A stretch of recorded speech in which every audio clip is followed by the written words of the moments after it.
Monsieur le Président. Monsieur le Vice-président, chers collègues, ce plan régional de prévention et gestion des déchets me laisse un peu sur ma faim, aiguisé par la méfiance.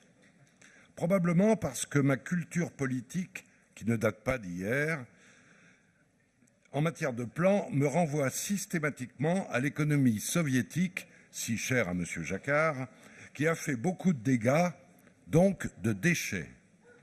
La loi NOTRe, que vous subissez, Monsieur le Président, comme nous tous, a elle aussi ce côté niveleur. Centralisatrice, totalitaire, dominatrice, elle relaie à merveille les directives européennes. Le principe de subsidiarité, base d'équilibre humain, de proximité, d'efficacité, est foulé aux pieds. Son objectif final avoué est la suppression des départements. Dont acte.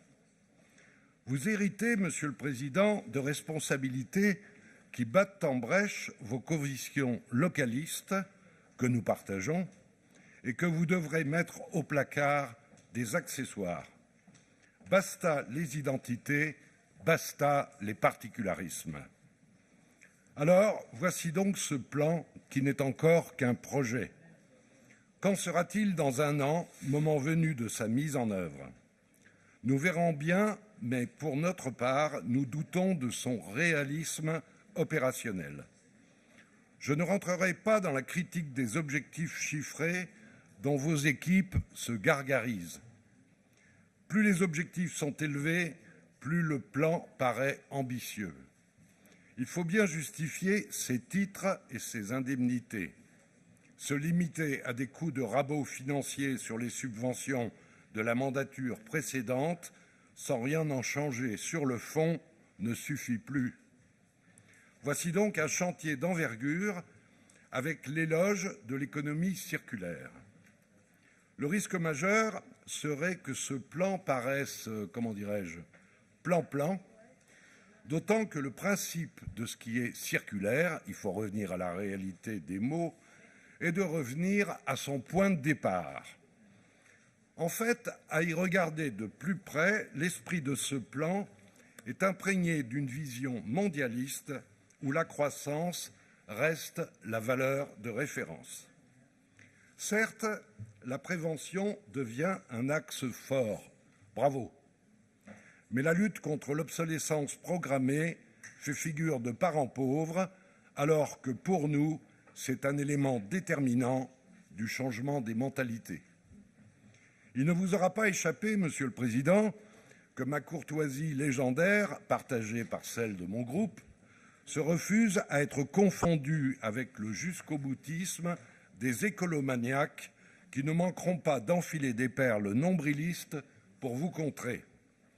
Je redis donc clairement que notre groupe adopte ce rapport pour l'instant et sans amendement car il n'est pas abouti. Notre vigilance sera totale au moment de sa mise en œuvre pour en limiter les mesures trop contraignantes pour nos communes et nos petites entreprises.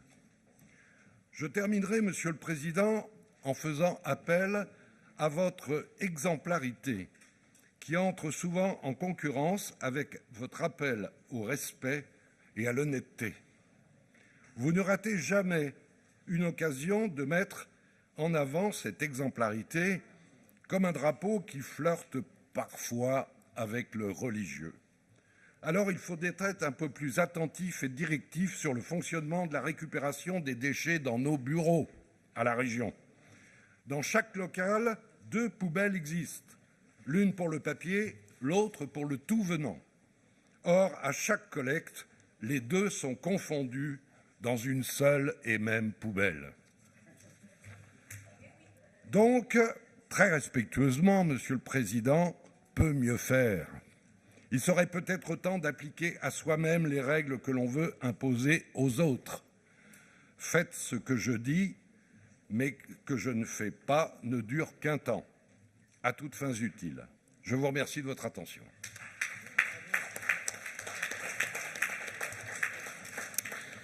Monsieur Fritsch, je vous remercie beaucoup.